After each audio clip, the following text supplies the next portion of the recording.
मित्रांनो, आपण आपल्याला आहे कैरी आणि त्यापासून आपण बनवलेला आहे कैरीचं पन्ह. चला तर बनवायला सुरुवात करू. चला तर आता आपण कैरी धुवून घेऊया. आपल्याला कैरी बनायची.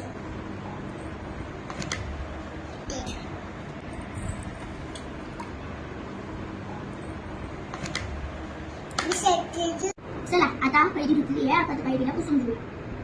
हे बघा, आता आपण कुकरमध्ये पाणी घातलेलं आहे. आता आपण कैरी उकडून घेऊया. हे बघा, आता आपण ही कैरी उकडायला ठेवून दिलेली आहे. आता याच्या आपल्याला 2 शिट्ट्या होऊन द्यायच्या. चला तर आता आपण विलायची आणि साखर बारीक करून घेऊया.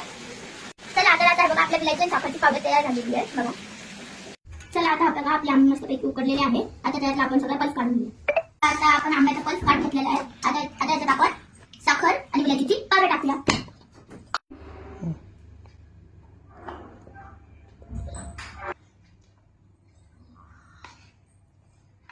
याच्यात टाकूया. हे बघा, आता आपण याच्यात पल्स काढलेला आहे. आता हा पल्स आपण याच्यात टाकूया. हे बघा, आता आपण चवीप्रमाणे मीठ टाकूया.